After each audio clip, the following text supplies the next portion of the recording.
This is the BKN podcast, where we discuss everything you need to know about the Brooklyn Nets. I'm from a town where the young never shut our eyes. Pick your poison, you could ride with those other guys. Life is more than just a dream when your team's strong. We write anthems, this is more than just a theme song. Rock bees on our winter wears. Welcome to Phenom, the home of the phenoms. It's only one city that we lean on. We call that. That's what we call that. That's what we call that. That's what we call that. That's what we call that.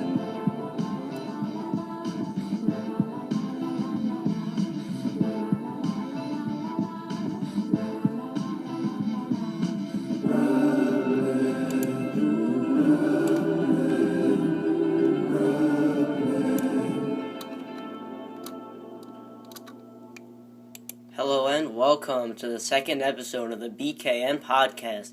I'm your host, Anthony Priestley, and we have tons of Nets news to discuss, including thoughts on Jason Kidd as a potential Nets head coach, which you've all heard about, who has the better future, Tyshawn Taylor, Marshawn Brooks, and who should the Nets build their offense around, which star, Joe Johnson, Darren Williams, or Brook Lopez. Well, we're going to start off with the topic of head coach, and we've all heard the news that the reported deal offered from the Nets to Jason Kidd, which was a 3-year deal, and the Nets are waiting on Jason Kidd to respond. And I think it's a great move. I think Jason Kidd would provide the splash that the Nets need. It would provide the attention. I think that Kidd, it's worth the chance. It worked with Mark Jackson in Golden State, as we all saw. He brought him deep in the playoffs this year. Jason Kidd, we all know about him being the coach killer, and the same thing with Darren Williams.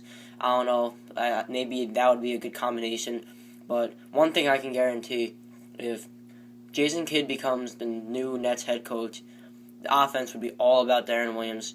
We know that there's been questions about who the offense would be around, Joe, Darren, or Brook. If Jason Kidd is the Nets head coach, then the offense would be all about Darren Williams, and I would say that next season, Darren Williams would have, I'm just making up numbers here, 21 points per game, and he would average 9 assists per game. And Brook Lopez, instead of over 20 points per game, which he averaged this year, he would average 15 to 14 points per game, and I think 9 or 8 rebounds per game. And Joe Johnson would average around the same with 14 or 15 points per game. So I think why not go for Jason Kidd? If it doesn't work out, it doesn't work out.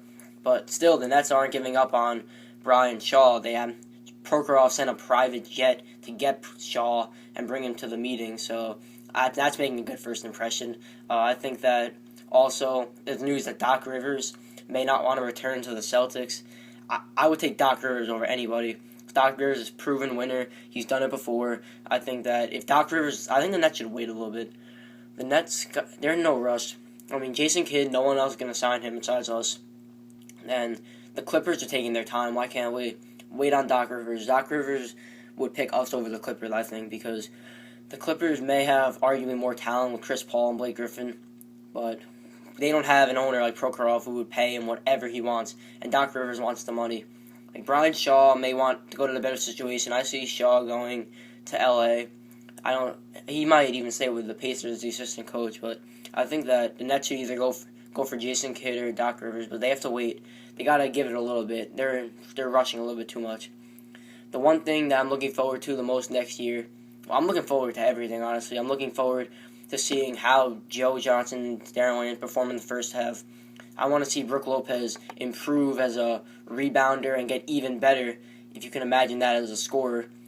And I think I'm looking forward to a lot of things. I want to see how the bench performs. I want to see C.J. Watson can do what he did again this year. I want to see how Teletovic does. I want to see how Marshawn Brooks, or whoever our new coach is, Kidd or Shaw or Rivers, I want to see how they use Marshawn Brooks, because we saw Carlissimo and Avery Johnson didn't use him very much. And Toko Shingali really impressed me. Towards the end, that one game, if you all remember that game where we clinched the playoffs, it was versus Washington, I believe, and we played all our bench players, and we beat Washington with our bench players, and it was huge part to Toko Shingali, who had a double-double, and of course you remember Tyshawn Taylor hit that clutch 3 to win the game for the Nets. But I'm looking forward to everything. I don't know how much to say. I want to see Joe Johnson can hit more clutch shots. He was the master of that last year.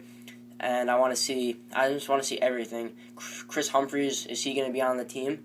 Who knows? But I want to see how I just want to see everything. Then Tyshawn Taylor, can he improve as a point guard playing behind? If the Nets signing Jason Kidd, that would be the best possible scenario for Tyshawn Taylor to develop as a player, because not only do you have Darren Williams, who's a top 5 point guard in this league, arguably top 3, you would have perhaps arguably the greatest point guard in NBA history in Jason Kidd also.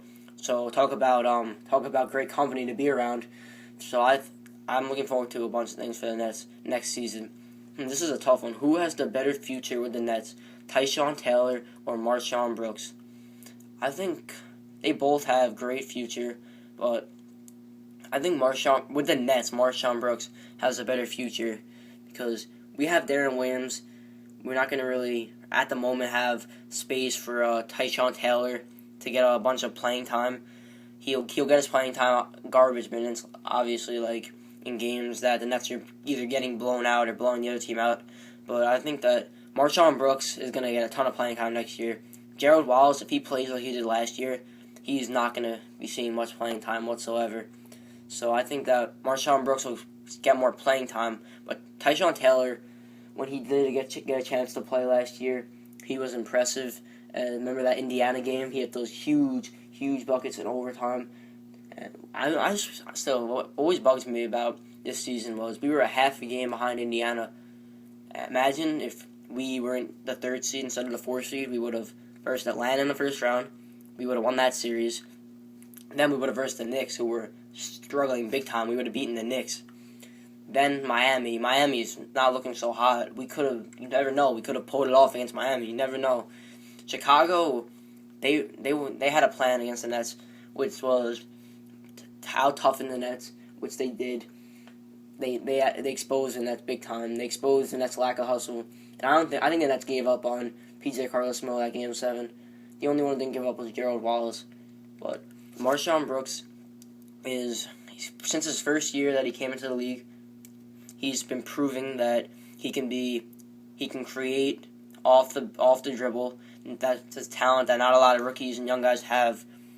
Tyshawn Taylor's ball handling and speed is absolutely outstanding, but Tyshawn Taylor needs to improve a little bit on his outside jump shot, because teams were giving him that when he was on the court. The rare minutes he was on the court, teams were giving him the outside shot. Same with Marshawn Brooks.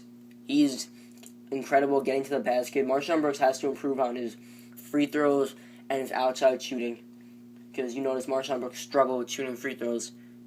And Marshawn Brooks, I think, got a great future with the Nets. And same with Taylor, because I know you don't want to think about it right now, but once Brook Lopez will be here for a while, but once Darren Williams and Joe Johnson, once they leave, which is like maybe 4 or 5 years, they're going to need someone to get their back. And Tyshawn Taylor and Marshawn Brooks, if they develop, then that can be our future. Is Darren Williams the reason the Nets fired Avery Johnson, or was it just a coincidence? Personally, I think that Darren Williams is the reason that Avery Johnson was fired. Maybe PJ Carlesimo also, but he's the reason Sloan got fired, and there's no secret about that. So whenever all you Nets fans, those rumors that Sloan wanted to come to the Nets, I would say right away, no, don't do that, because Darren Williams got him fired once. What would stop him from doing it again? And Avery Johnson, Darren Williams did not like the style of offense Avery Johnson had, obviously, and then he wouldn't get, no other reason he'd get fired, starting off 14 of 14, if Darren Williams didn't tell him. Darren Williams obviously said something to all the management. Not like he probably didn't say fire him right now. He maybe just said something like, I don't like what's going on in this team. So he also did that in Utah, which is the reason now a lot of fans in Utah don't like him, because he not only got Sloan fired, but he's the reason that he left also. Right after he got Sloan fired, he told the Jazz management, it's either me or Sloan, pick one. And they picked Darren Williams, and he gets traded right after that. So Darren Williams not very liked in Utah for that, but I think he is the reason that Avery Johnson got fired.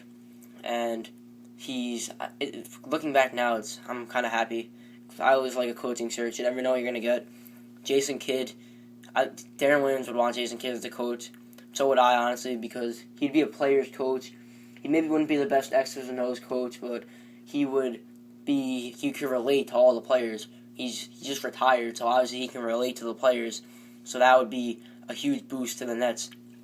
And one free agent the Nets should go after. Free agents, I don't know. I don't think we really need any real free agents, but if I had to pick one, go after Josh Smith. Yeah, Josh Smith, or we need a power forward. That's the one thing we need.